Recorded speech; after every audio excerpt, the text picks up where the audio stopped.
I'm Grace, 32 years old, and I never imagined I'd be standing here watching police officers arrest my entire family on Christmas morning. 24 hours ago, I was peacefully reading by my fireplace in the cabin my grandmother left me, the only place where I could truly breathe. Now I'm surrounded by shattered glass, scattered belongings, and 20 relatives being loaded into patrol cars. They called it a surprise family reunion, but I called it what it was: breaking and entering. Before we dive into this absolutely insane story, I want to know where you're watching from today. Are you dealing with boundary-crossing family members too?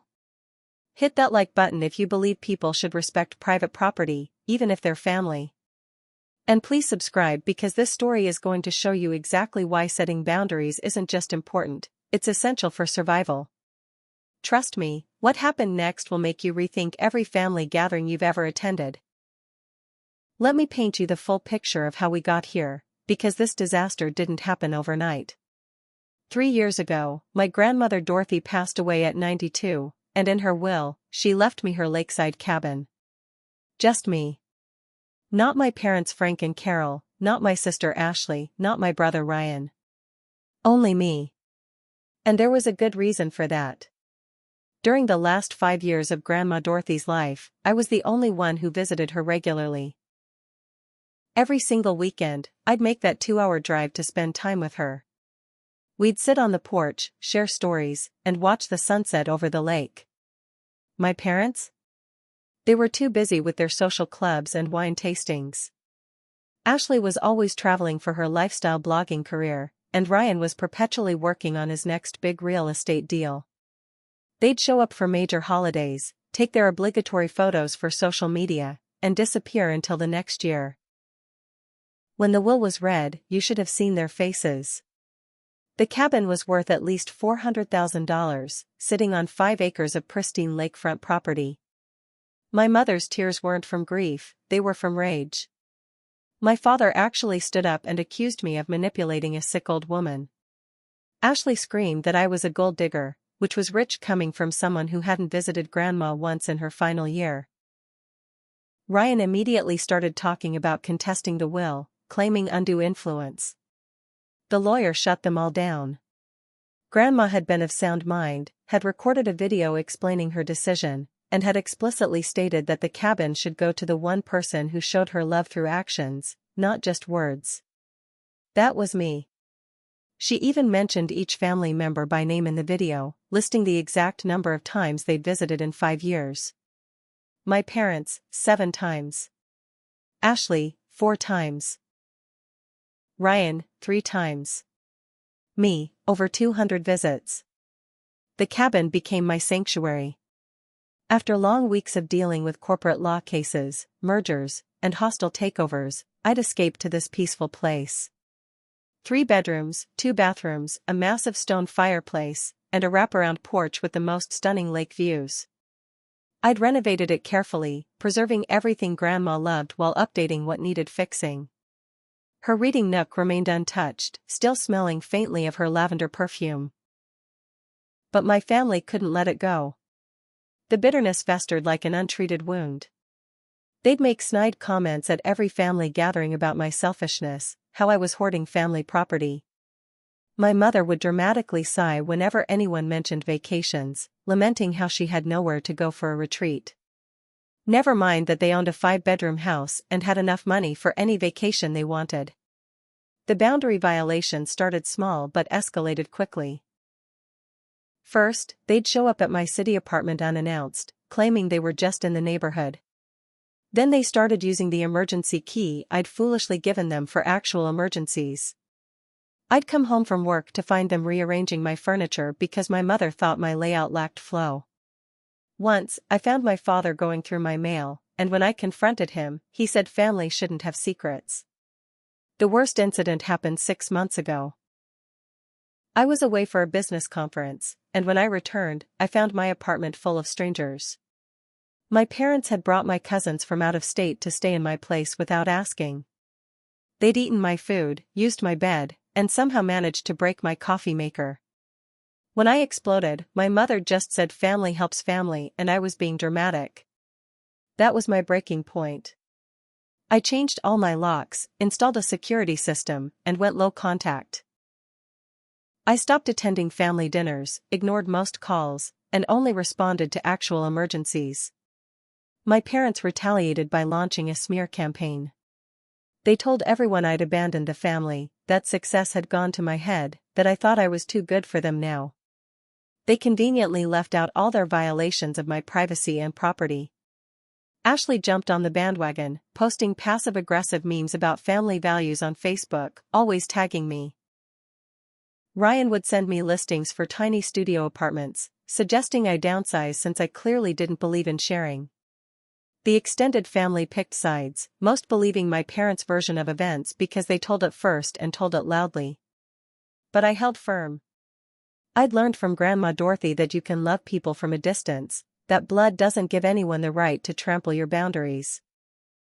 She'd dealt with similar issues with my parents, which is why she'd been so specific in her will. In her video, she'd said something that stuck with me: Grace understands that love means respect, not possession. That's why she gets the cabin. Little did I know that my family's resentment was about to explode in the most spectacular way possible, and that cabin Grandma left me would become the battleground for the ugliest family showdown imaginable. 2 weeks before Christmas, my phone rang at 11 at night. It was my mother, sobbing so hard I could barely understand her.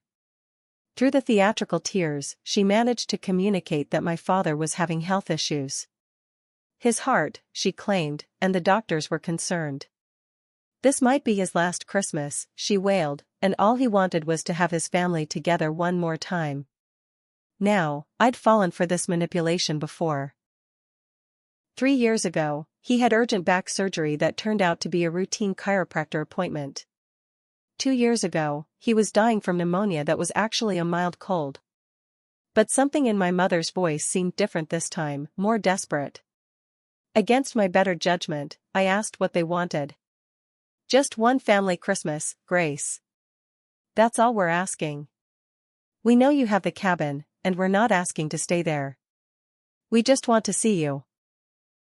We'll get a hotel nearby, and maybe we can have dinner together. Your father needs this. We all need this. The family is broken, and Christmas is about forgiveness, isn't it? I should have hung up right then.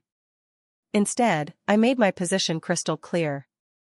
I would be at the cabin for Christmas, alone, as I'd planned for months. It was my first Christmas there since renovating, and I wanted to honor Grandma's memory in peace. If they wanted to meet for a meal at a restaurant in town, I'd consider it, but that was it. No visits to the cabin, no overnight stays, no surprise appearances. My mother agreed through tears, blessing me for my kindness. The first red flag came 3 days later when my cousin Emma called. Emma and I had been close growing up, the only cousin who'd actually sided with me during the Will drama. She was nervous on the phone, kept starting and stopping sentences. Finally, she blurted out that she needed to tell me something, but I couldn't let anyone know she'd warned me. Your parents have been planning something, Grace. They've been calling around to the whole family, organizing some kind of surprise. I heard them mention Christmas and your cabin. I think they're planning to show up there. My mom's involved too, and your Aunt Sarah. I don't know all the details, but it's big. Like, really big. They keep saying it's time to reclaim what's theirs. The betrayal hit me like a physical blow. Emma, whom I'd trusted, had been feeding my parents information all along. When I pressed her, the truth came pouring out. She'd been sending them screenshots of my social media posts about the cabin renovations. Every proud photo of the restored kitchen, the refurbished dock, the new security system, she'd forwarded to my mother. She'd even shared the location, though I'd never posted that publicly. Her excuse was pathetic. I thought if they saw how beautiful you'd made it, they'd be proud of you. I wanted to help heal the family. You can't just cut everyone off forever, Grace. They're hurting too. Don't you see how your isolation is killing them? I had to do something. Family needs to come together, especially now with your dad's health. I hung up on her mid-sentence. My father's mysterious health issues suddenly made sense. It was bait, and Emma had helped them set the hook. I immediately called my security company and upgraded everything. New locks on all doors and windows, motion sensors around the property, cameras covering every angle, and a direct alarm to the local sheriff's office. I even called Sheriff Martinez personally, explaining that I'd be at the cabin alone for Christmas and that no one else had permission to be on the property. The sheriff, who'd known my grandmother for 40 years, assured me they'd keep an eye out. "Small town benefits," he said. "We protect our own here," and Dorothy was good people. "You've got nothing to worry about, Grace." I also called my lawyer and had him draft a formal notice that I sent to my entire family via certified mail. It stated clearly that the cabin was private property, that no one had permission to visit without prior written consent, and that any trespassing would be prosecuted to the full extent of the law. The responses were predictable. My mother called me heartless. My father left a voicemail about how disappointed he was. Ashley texted that I'd regret this when he was gone. Emma's betrayal stung the worst. She kept texting apologies, each one more manipulative than the last. "Grace, I love you. I'm trying to save this family. Don't you remember how close we all used to be? Christmas at Grandma's with everyone together? I just wanted that feeling again. You're being so stubborn. This isn't what Grandma would have wanted." But she was wrong. I'd found Grandma's journals during the renovation, and they painted a clear picture. Entry after entry detailed how my parents would only visit when they needed something, how they'd criticize her housekeeping while eating her food, how they'd leave her alone for months then expect royal treatment when they appeared. One entry particularly stood out: "Frank asked for money again today. When I said no, he stormed out. Carol didn't even say goodbye. Only Grace stays to actually visit. The others just make withdrawals." I spent the next week preparing for war while hoping for peace. I installed indoor cameras too, backed up all my important documents, and made sure my insurance was current with recent photos of everything valuable. I even hired a house sitter to check my apartment while I was gone, learning from past mistakes. Every base was covered, or so I thought. December 23rd arrived, and I loaded my car with presents for myself, books to read, and enough food for a peaceful week. The weather forecast promised snow, perfect for a cozy cabin Christmas. As I drove away from the city, I felt the tension leaving my shoulders. Despite everything, I was going home to the place where I felt closest to Grandma, where her spirit still lingered in every carefully preserved detail. I should have known that when dealing with people who believe they're entitled to what's yours, no amount of preparation is ever enough. They don't see boundaries as protection, they see them as challenges to overcome. And my family was about to prove just how far they'd go to take what they'd convinced themselves was rightfully theirs. I arrived at the cabin on December 24th at 3 in the afternoon, the winter sun already starting its descent behind the mountains. The fresh snow made everything look like a Christmas card, pristine and untouched. I'd stopped at the local market for fresh supplies, where old Mrs. Chen mentioned she'd seen quite a few out-of-state cars heading up the mountain. Probably holiday tourists, I'd thought, not giving it another moment's consideration. The first few hours were exactly what I'd dreamed of. I built a fire in the stone fireplace, unpacked my groceries, and set up my reading nook with a stack of books I'd been saving. The cabin smelled like pine and cinnamon from the candles I'd lit. I made myself a simple dinner, salmon with roasted vegetables, and ate while watching the snow fall over the lake.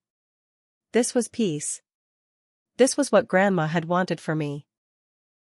By 6, I noticed footprints in the snow around the property, but the cabin sat on a popular hiking trail, and cross-country skiers often passed through. The tracks seemed to circle the house though, pausing at windows. My instincts prickled, but I pushed the feeling away. I was being paranoid, letting Emma's warning get to me. The security system showed all clear, every door and window secure. I spent the evening wrapping the presents I'd bought myself, a new coffee maker to replace the one my cousins broke, some books, a cashmere sweater. It felt silly but also necessary, a way of reclaiming Christmas for myself. By 8, exhaustion from the stress of recent weeks hit me hard. I double-checked all the locks, set the alarm, and headed to bed early. The master bedroom, which I'd kept exactly as Grandma had decorated it, felt like a warm hug. I fell asleep listening to the gentle crack of the dying fire. At 2 in the morning on Christmas Day, I woke to the sound of breaking glass. Not the subtle tinkle of something falling, but the deliberate smash of a window being broken. My heart hammered as I grabbed my phone, but before I could even unlock it, I heard voices. Multiple voices. Many voices. And then, horrifyingly, laughter. I crept to the bedroom door and cracked it open. The hallway was dark, but light spilled from the living room along with the sounds of what could only be described as a party. Someone had brought a speaker, and Christmas music was playing. I heard my mother's voice directing someone to put something in the corner. My father's booming laugh echoed through my sanctuary. Still in my pajamas, I stepped into the hallway and walked toward the chaos. Nothing could have prepared me for what I saw. My living room was packed with people. Not just my immediate family, but aunts, uncles, cousins, and people I didn't even recognize. They'd brought Christmas decorations and were hanging them over my carefully curated decor. Someone had moved my furniture to make room for air mattresses. My kitchen was full of people cooking, using my pots and pans, my refrigerator door hanging open. There had to be at least 20 people, maybe more. Uncle Jerry was passed out on my leather couch, a bottle of whiskey dangling from his hand. A red wine stain was spreading across Grandma's handwoven rug. Teenage cousins I barely knew were coming out of my bedroom, giggling and holding some of my jewelry.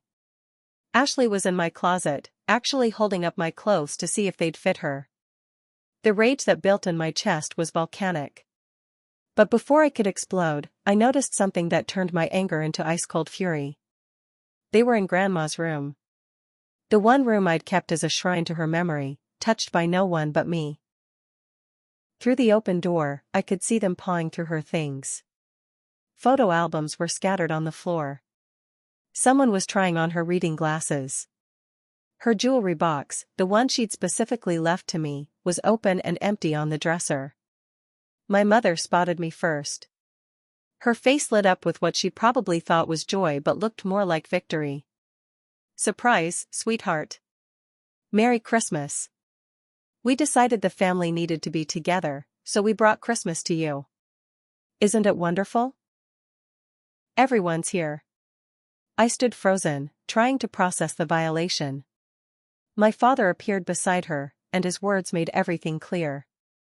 "This is how it should be, Grace. This cabin belongs to the family, not just you. Mother would have wanted us all here together. You've been selfish long enough.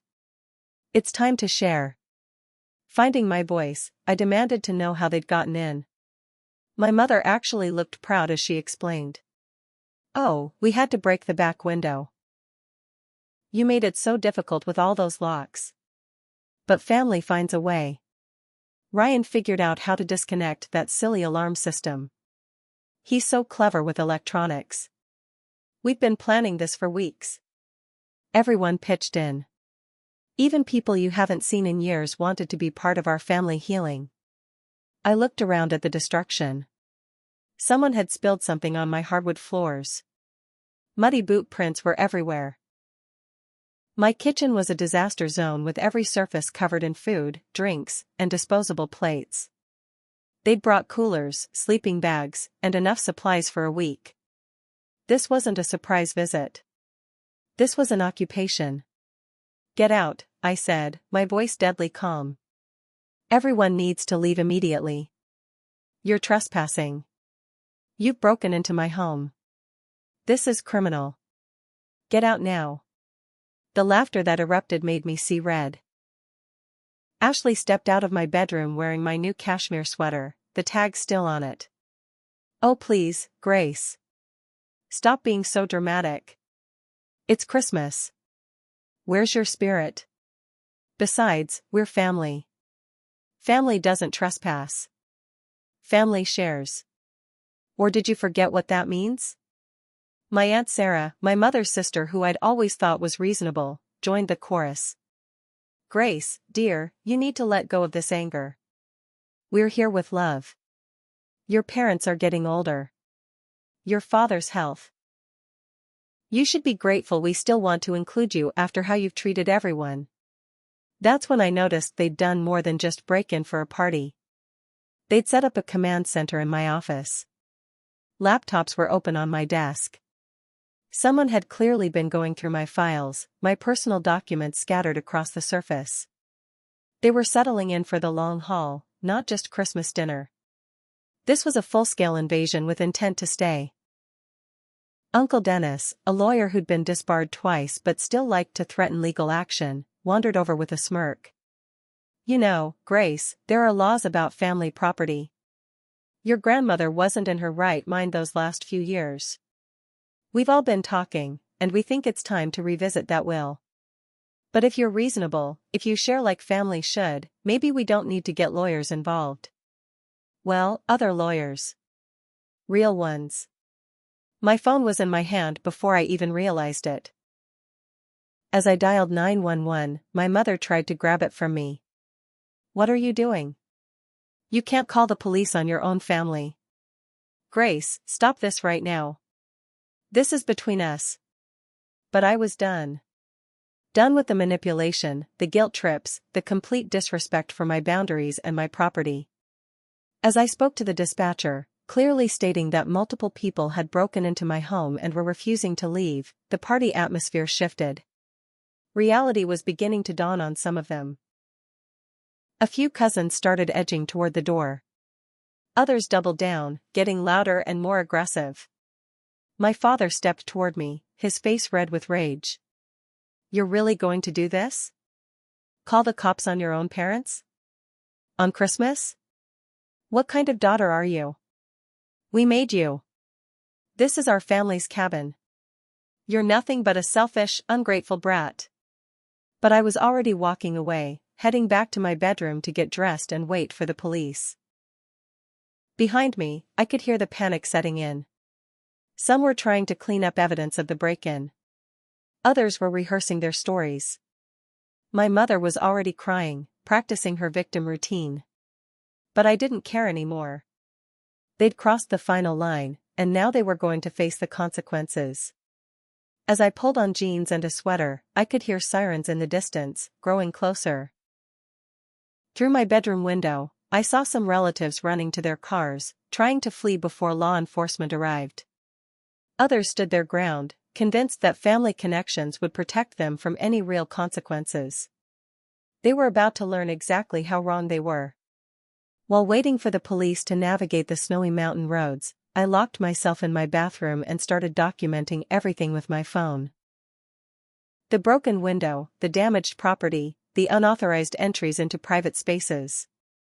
That's when the full extent of the violation became clear. This wasn't just a misguided family reunion. This was systematic destruction and theft. In my office, I found they'd photographed my financial documents, bank statements, and investment portfolios. My laptop was open with recent files accessed. Someone had tried to log into my email but failed thanks to two-factor authentication. They'd even found the safe where I kept Grandma's original jewelry and important papers. Scratch marks around the lock showed they'd tried to break in but failed. The combination, thankfully, had died with Grandma and me. The master list of who was there became clear as I moved through the house. Beyond my immediate family, there were both sets of aunts and uncles, all their children, several second cousins, and bizarrely, family friends I hadn't seen in a decade. As I catalogued the damage, I found Grandma's jewelry distributed among the female relatives. Aunt Sarah wore the pearl necklace. Ashley had the diamond earrings. Even teenage cousin Brittany was sporting Grandma's vintage brooch. But the second betrayal cut deepest. In the crowd of faces, I spotted Megan, my best friend since second grade. The woman who'd been my maid of honor at my wedding, who'd held me when I divorced, who'd celebrated with me when I made partner at my firm. She was here, in my cabin, wine glass in hand, chatting with my mother like nothing was wrong. When our eyes met, she had the audacity to smile and wave. "Grace! Merry Christmas! Your mom invited me to the family reunion. I thought you knew. Isn't this wonderful? Just like old times." The rage must have shown on my face because her smile faltered. I stalked over, past relatives who were still acting like this was a normal holiday gathering. Megan tried to hug me, but I stepped back. Her wounded expression would have been convincing if I hadn't just seen her coming out of my home office with my personal address book. "How could you?" I asked, my voice shaking. "You helped them plan this, didn't you? You gave them information. You betrayed 25 years of friendship for what? To score points with my mother?" She tried to deny it at first, then switched to justification. "Grace, you've been so isolated lately. Your mom was worried. We all were. She just wanted to bring the family together. I told her about your Christmas plans because I thought you'd changed your mind about coming here. She said you'd invited everyone but forgot to send the details. I was trying to help." The lies flowed so easily it made me sick. I thought about all the conversations we'd had about my family, how she'd supported my decision to go low contact, how she'd praised me for setting boundaries. All while feeding information to my mother. She knew my schedule, my plans, even my security company's name because I'd trusted her completely. The situation escalated when more relatives arrived. My mother had apparently sent a second-wave invitation for Christmas dinner. Cars kept pulling up despite the police being on their way. They brought more food, more presents, more people to witness what they thought would be my capitulation. Someone had even hired a photographer to capture the family reunion, and he was taking candid shots of people in my home. Then I discovered something that made everything else pale in comparison. They'd changed my mailing address. Mail sat on my kitchen counter that wasn't mine but was addressed to my cabin. They'd been receiving mail here, using my address for who knows what. Ryan admitted with a smirk that they'd listed it as a rental property on several websites to establish residency claims. "We've been planning this for months, sis. You can't keep what belongs to all of us." The cousins live streaming on social media added another layer of violation. I heard Brittany narrating to her followers about the mean cousin who hoarded the family cabin and how they were finally standing up to me. The narrative being spun in real time painted me as mentally unstable, cruel, and irrationally possessive. Comments poured in supporting my family, calling me names, suggesting I needed psychological help. Someone had called my office managing partner, claiming I was having a mental health crisis and shouldn't be trusted with client files. They'd left messages suggesting I might be embezzling to pay for my lavish lifestyle. The caller ID showed my own phone number, spoofed to make it look like I'd made the calls myself in a deranged state. My professional reputation was under attack along with my personal life. As the chaos continued, they revealed more of their plan. Uncle Dennis had prepared legal documents claiming elder abuse, saying I'd manipulated Grandma. They'd found a cousin who was a notary to falsify dates. They intended to file on December 26th, using the break-in as proof that the family needed access to family property. The preparation was extensive and criminal. My mother played her part perfectly, alternating between tears and rage. "We've given you every chance, Grace. We tried to do this nicely. But you forced our hand. A daughter who abandons her family deserves whatever happens. We're taking back what's ours, what should have been ours from the beginning. You can't fight all of us." The photographer turned out to be a private investigator they'd hired to document my emotional state and gather evidence for their legal claims. He admitted this when I confronted him, saying my family had told him I was unstable and they needed documentation for an intervention. He'd been paid to provoke reactions and capture me at my worst. Outside, I heard more cars arriving. The party was growing despite the late hour and incoming police. They'd invited everyone who'd ever had a grievance with me, creating a mob scene. Ex-boyfriends, former co-workers who I'd beaten for promotions, anyone who might testify to my selfishness. It was character assassination by Christmas party. The desperation in their actions revealed how long this resentment had festered. This wasn't about the cabin. It was about power, control, and punishing me for succeeding where they'd failed. For being the grandchild who'd earned something through love and attendance rather than blood and entitlement. For refusing to subsidize their lives with my inheritance.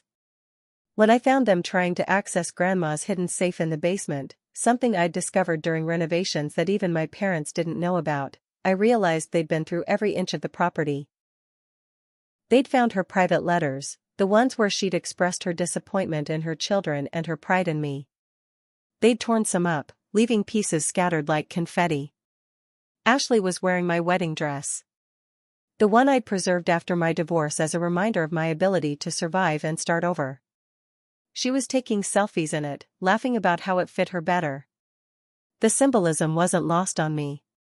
They wanted to erase me and replace me with versions they could control.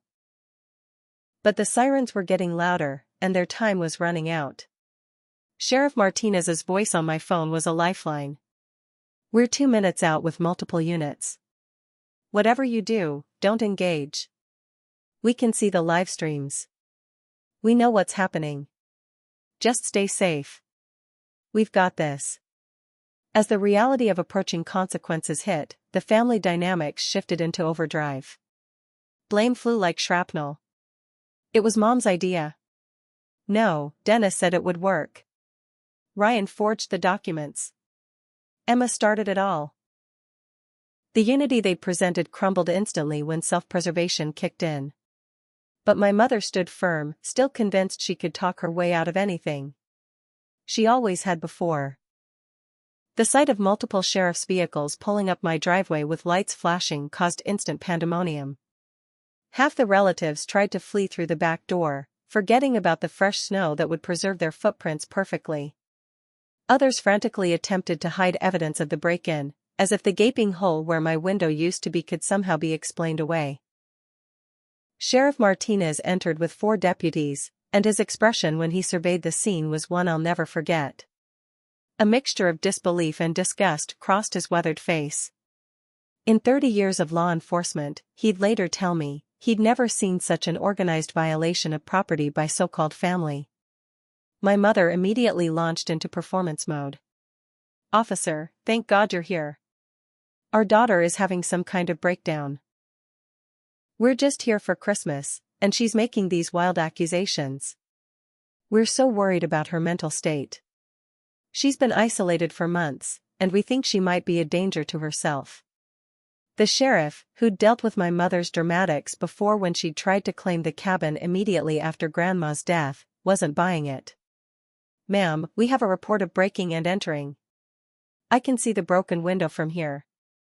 And according to our records, Ms. Grace is the sole owner of this property. Do you have written permission to be here?" That's when the third betrayal surfaced. Ryan stepped forward with a manila folder, pulling out official-looking documents. "Actually, Sheriff, we do. Grace signed a rental agreement allowing the family to use the cabin for the holidays. She's just confused right now, maybe had too much to drink. Here's her signature." My blood ran cold as I examined the papers. It was a sophisticated forgery, complete with a notarization date from 2 weeks ago. The signature looked remarkably like mine, and I realized Ryan must have traced it from something. As someone who worked in real estate, he had access to the tools and knowledge to create convincing fake documents. "I didn't sign this," I stated firmly. "This is forged. Ryan created these false documents. Check the date." I was in depositions all day in the city with 3 partners from my firm. There's no way I could have signed this. Ryan's smugness evaporated as Sheriff Martinez made a call to verify my alibi. Within minutes, he had confirmation from my office security that I'd been in the building from 8 a.m. to 7 p.m. that day, with key card records and security footage to prove it. The sheriff's expression hardened as he looked at my brother. "Sir, you just presented fraudulent documents to law enforcement. That's a felony. You're under arrest for forgery and attempting to obstruct justice." One of the deputies moved toward Ryan, who immediately pointed at our parents. It was their idea. Mom made me do it. They said it was the only way to get what was rightfully ours. The dominoes began to fall rapidly. As deputies started taking statements and examining evidence, more crimes came to light. The security system hadn't just been disconnected, it had been professionally hacked. Cousin Jake, who worked in IT, admitted he'd been paid $500 by my parents to disable it remotely. That's criminal tampering with security systems, another felony. The photographer revealed he'd been hired under false pretenses and wanted no part of criminal activity. He handed over his camera and gave a statement about being told I was mentally ill and dangerous. The private investigator license he showed was legitimate, and he was furious about being dragged into what he now realized was an elaborate crime. More shocking revelations emerged as relatives turned on each other. The mail fraud scheme had been running for 3 months. They'd been having packages delivered to establish residency. Some had even registered to vote using my address. Federal crimes were now on the table along with state charges. My mother tried one last manipulation. She clutched her chest and gasped about heart pains, claiming the stress was giving her a cardiac event. But Sheriff Martinez had seen this performance before. He calmly called for EMTs while continuing to process arrests. When the paramedics found nothing wrong with her, she switched to hysterical sobbing about her ungrateful daughter destroying the family. The scope of damage became clearer as deputies cataloged everything. Over $50,000 in property damage and stolen items. The antique rug alone was worth $15,000 and was likely ruined. Grandma's jewelry, distributed among relatives, totaled another $20,000. The broken window, damaged plumbing from overuse, destroyed landscaping from cars parking on the lawn, it all added up. What made everything worse was discovering they'd been in the house since at least midnight, not 2 a.m. when I woke up. Security footage from my neighbor's camera showed cars arriving steadily from 11 p.m. onward. They'd been ransacking my home while I slept upstairs, probably hoping to present me with a fait accompli in the morning. Ashley's arrest was particularly dramatic. She'd barricaded herself in my bedroom, screaming about how I'd ruined her life, how the cabin should have been hers as the oldest daughter. When deputies finally got her out, she was wearing thousands of dollars of my clothes and jewelry. The entitlement was staggering even for her. Megan tried to slip away in the chaos but was stopped by a deputy. Her betrayal went deeper than just attending. She'd given my family my new security codes, having memorized them during a recent visit. She provided detailed information about my schedule, my habits, even my therapist appointments. All while maintaining our friendship and extracting more information. The cousins who'd been live streaming faced their own consequences. Their videos became evidence, clearly showing the break-in, theft, and property damage. Several of them tried to delete the streams, not realizing everything had already been screen recorded by viewers and automatically saved by the platforms. Their own narcissism had created an indisputable record of their crimes. By 5 a.m. on Christmas morning, 23 people had been arrested. The charges ranged from breaking and entering to grand theft, from fraud to conspiracy. My front yard looked like a law enforcement convention with multiple vehicles transporting family members to booking. The photographer volunteered to stay and document the damage for insurance purposes, furious at being used. Sheriff Martinez surveyed the scene with me after the last relative was removed. "Grace, I'm sorry this happened to you. Your grandmother would be proud of how you handled this. She always said you were the only one with a backbone in the family. We'll make sure charges stick. This kind of violation, it's unconscionable." But the aftermath was just beginning. As news of the mass arrests spread through our extended family and community, my phone exploded with calls and messages. Some supported me, horrified by what had happened. Others, poisoned by years of my parents' lies, accused me of destroying the family. The battle lines were drawn, and this was far from over. The sun rose on Christmas morning, illuminating the destruction of what should have been my peaceful retreat. Broken glass glittered on the floor, and the smell of spilled alcohol permeated everything. My sanctuary had been violated in the worst possible way, by people who claimed to love me while showing nothing but greed and entitlement. But as I stood in my grandmother's room, clutching the one photo album they hadn't destroyed, I felt her strength flowing through me. They'd broken into my home, but they hadn't broken me. The Franklin County Detention Center was probably not where my family expected to spend Christmas Day. As I worked with a restoration company to secure my broken window and begin documenting damage, I received a call from my father's lawyer, or rather, the public defender assigned to him because their regular lawyer wanted a $50,000 retainer up front. "Your father wants to speak with you," the exhausted-sounding attorney said. "He's hoping you'll reconsider pressing charges. He says this was all a misunderstanding, that family shouldn't involve law enforcement." I told my father to enjoy his bologna sandwich and hung up. The calls didn't stop there. Every arrested relative suddenly remembered my phone number and called collect from jail, expecting me to bail them out. My mother's message was particularly manipulative. "Grace, sweetheart, it's Mommy. This place is horrible. There are actual criminals in here. You've made your point. Come get us out and we'll forget this whole thing happened. It's Christmas, baby. Please." I didn't accept a single call after that. Instead, I contacted the best criminal prosecutor in the state, someone I knew through work, and ensured she'd be assigned as a special prosecutor to prevent any small-town leniency. District Attorney Melissa Chen was known for her zero-tolerance approach to property crimes and elder abuse. When I explained the forged documents and the conspiracy to steal inherited property, she personally took over the case. The bail hearings were held on December 26, and I attended every single one. The judge, Harold Brennan, happened to be a friend of my grandmother's from their church days. As each family member stood before him, their entitled attitudes evaporated in the face of serious charges. Ryan faced the worst of it: forgery, fraud, conspiracy to commit grand theft, and presenting false documents to law enforcement. His bail was set at $100,000. My parents, as the ringleaders, each received $75,000 bails. The judge was particularly disgusted by their abuse of parental relationship to commit crimes. "Frank, Carol," he said, looking over his glasses, "I knew Dorothy Chen for 40 years. She'd be appalled by what you've done to your daughter." This wasn't a family disagreement. This was organized crime. The family's financial house of cards collapsed immediately. None of them had anticipated actual consequences requiring actual money.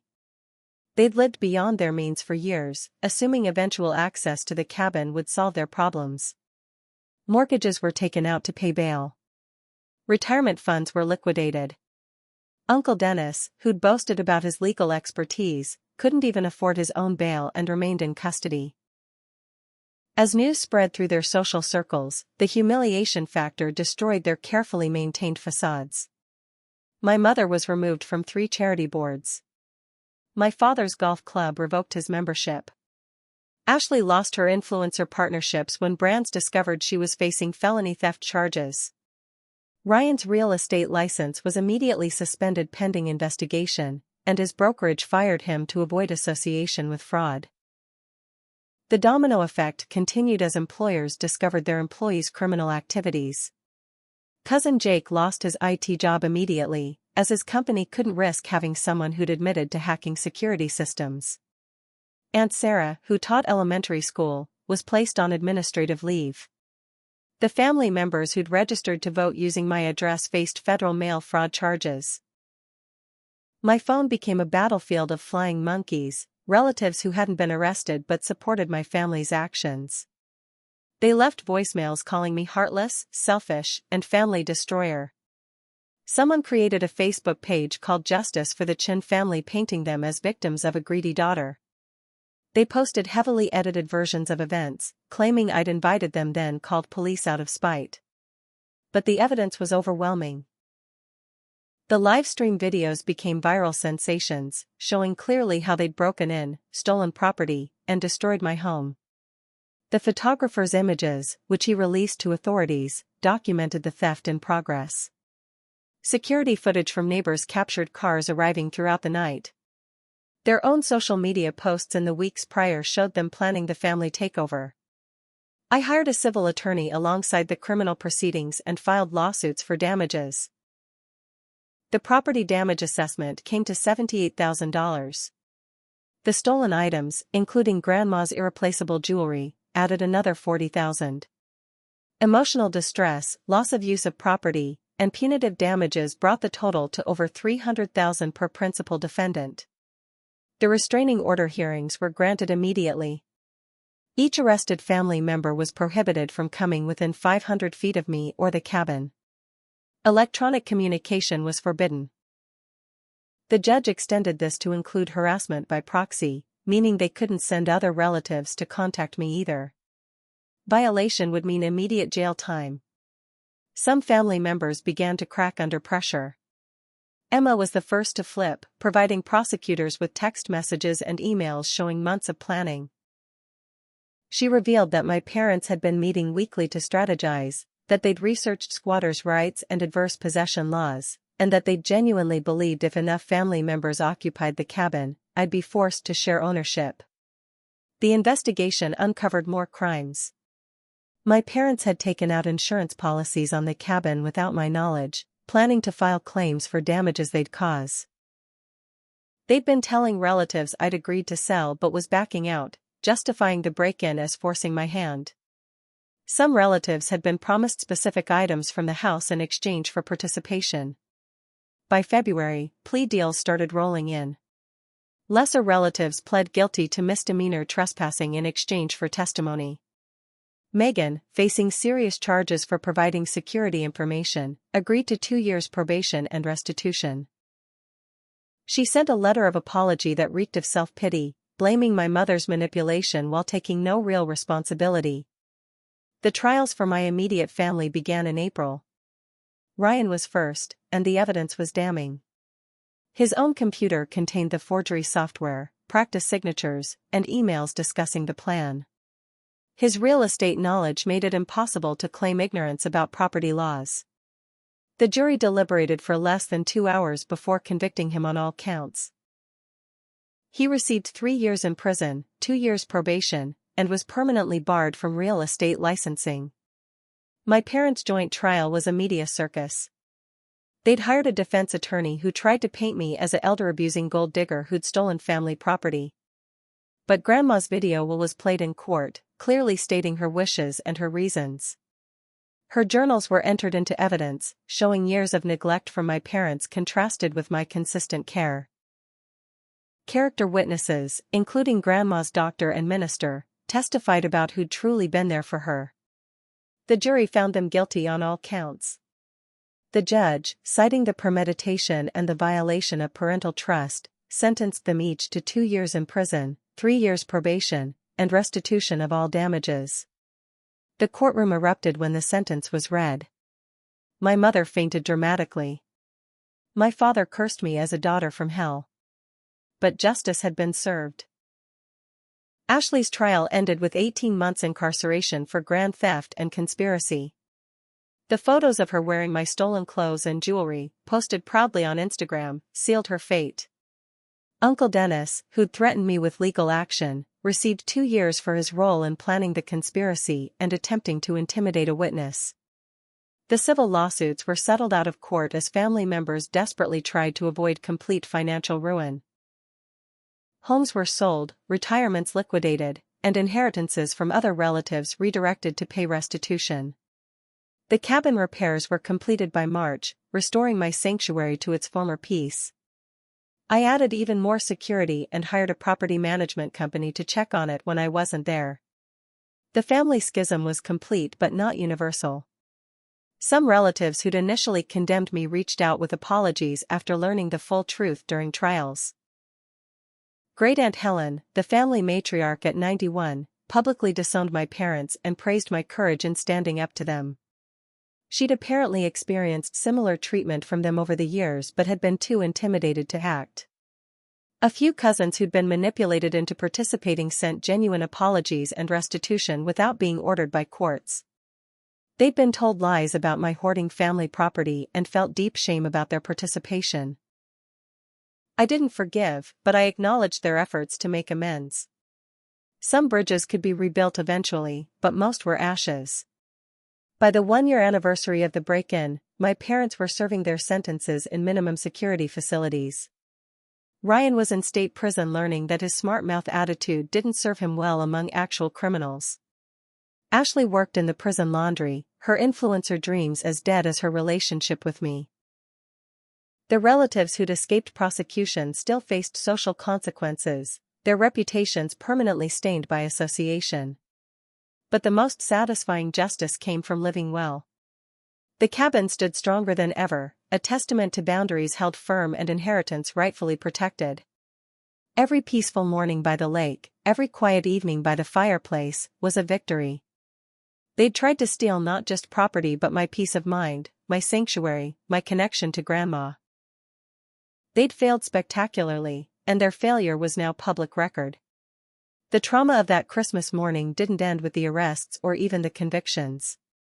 For weeks afterward, I couldn't sleep properly, jumping at every sound in the night. The cabin, my sanctuary, felt contaminated. I found myself checking locks obsessively and watching security camera feeds for hours. The violation went deeper than property damage. They'd shattered my sense of safety in the one place I'd felt truly secure. My therapist, Dr. Elizabeth Warren, specialized in family trauma and helped me process the betrayal. We spent sessions unpacking not just the break-in but years of boundary violations I'd normalized. The theft of my grandmother's jewelry wasn't just about monetary value, it was about stealing my connection to the one family member who'd truly loved me unconditionally. The forged documents weren't just fraud. They were an attempt to rewrite reality itself, to erase my legitimate inheritance and replace it with their fabricated entitlement. Reclaiming the cabin became a healing ritual. I hired a professional cleaning service that specialized in trauma scene restoration, not because of physical violence but because every room held memories of violation. We deep cleaned everything, using sage and cedar as Grandma had taught me to cleanse negative energy. I replaced every item they'd touched with something new but meaningful, chosen with intention rather than necessity. Restoring Grandma's room required the most care. I'd managed to recover some of her jewelry through the legal process, though pieces remained missing, likely sold before the arrests. I commissioned a local artist to create a memory box where I placed her remaining items along with photos they hadn't destroyed. The room became not just a memorial but a testament to resilience, both hers and mine. I found her diary from 1973 where she'd written about similar treatment from her own siblings over their parents' farm. The pattern of family entitlement stretched back generations, but it would end with me. Creating new traditions helped overwrite the traumatic associations. That first year, I invited no one for holidays, needing to reclaim every season in solitude. But gradually, I built a chosen family of people who understood boundaries and respected privacy. Sarah from work, who'd testified as a character witness during the trials, became a regular cabin guest. Tom and Linda, my neighbors who provided security footage, started joining me for summer barbecues. Sheriff Martinez and his wife came for Thanksgiving, bringing their homemade apple pie and stories of Grandma from decades past. The legal victories had unexpected positive consequences. My story, unfortunately public due to the trials, resonated with others dealing with toxic families. I received hundreds of letters from people who'd experienced similar violations but hadn't known they could fight back. Some had been guilted into giving away inheritances. Others lived in fear of family retaliation for setting boundaries. Many had never seen someone actually hold relatives accountable for criminal behavior. I started a blog, anonymously at first, called Boundaries After Blood, sharing resources for protecting yourself legally from entitled family members. It covered everything from properly securing property to recognizing manipulation tactics to understanding your rights when relatives commit crimes against you. The response was overwhelming. Within 6 months, it had 50,000 subscribers and spawned support groups in 12 cities. My law firm, initially concerned about the publicity, became supportive when they saw how I'd handled the situation. The managing partner asked me to develop a practice area focusing on inheritance protection and family property disputes. We created educational seminars about preventing family fraud and protecting vulnerable elderly relatives from financial abuse. The very trauma my family inflicted became a way to help others avoid similar situations. 1 year after the break-in, I held a different kind of Christmas at the cabin. Instead of family by blood, I invited my support network, the people who'd stood by me through the legal battles. We decorated the tree with new ornaments, each representing a boundary held or a legal victory won. The broken window had been replaced with stained glass featuring cardinals, Grandma's favorite birds. Where violence had shattered glass, beauty now filtered morning light into rainbow patterns. During that gathering, Sarah suggested we make it an annual tradition, a chosen family Christmas for those who'd escaped toxic blood relations. The idea grew into a formal event. The second year, we hosted 12 people. By the third, we had to rent the community center to accommodate everyone who wanted to celebrate holidays free from obligation, guilt, and manipulation. The financial restitution, when it finally came through, went towards something Grandma would have loved. I established the Dorothy Chin Foundation for Elder Care, focusing on protecting seniors from family financial abuse. The foundation funded legal services for elderly people whose families were pressuring them about inheritances or trying to manipulate their estates. In its first year, we helped 43 seniors secure their assets and protect their final wishes from greedy relatives. My relationship with the extended family evolved in unexpected ways. Great-Aunt Helen became a regular correspondent, sharing stories about Grandma I'd never heard and validating my decision to maintain no contact with my immediate family. A few younger cousins, horrified by their parents' actions, reached out tentatively. Some relationships were worth rebuilding slowly, with clear boundaries and expectations. Others would remain permanently severed, and I felt no guilt about that decision. 3 years after the break-in, I received a letter from my mother through her lawyer. She was approaching release and wanted to reconcile. The letter was a masterpiece of manipulation, taking responsibility just enough to sound genuine while subtly blaming me for overreacting. She claimed prison had changed her, that she understood boundaries now, that she only wanted to apologize in person. I sent back a cease and desist letter reminding her of the permanent restraining order. Ryan tried a different approach after his release, showing up at my office with flowers and tears. Security escorted him out before he reached my floor. He sent letters through mutual acquaintances, each painting himself as a reformed character who'd made one mistake. The forensic evidence of months of planning suggested otherwise. The forgery alone had required weeks of practice. One mistake doesn't involve that level of premeditation. Ashley took to social media, creating a redemption narrative where she was the victim of family pressure who'd learned hard lessons. She started a blog about recovering from incarceration, conveniently omitting the crimes that put her there. When she tried to monetize her story, I had my attorney send reminder of the restitution agreement that prohibited profiting from her crimes. The blog disappeared within days. The cabin itself transformed from a site of trauma into a symbol of victory. Every improvement I made, from the upgraded security system to the new dock, represented boundaries maintained and inheritance protected. The guest book filled with entries from chosen family members expressing gratitude for a place where they could exist without judgment or manipulation. Where Grandma had created a sanctuary for one granddaughter, I'd created a haven for many seeking peace from toxic families. On quiet evenings by the lake, I often felt Grandma's presence. Not in any mystical way, but in the lessons she'd taught through her actions. She'd known exactly what she was doing when she left me the cabin, not just giving me property but giving me the opportunity to break generations of toxic patterns.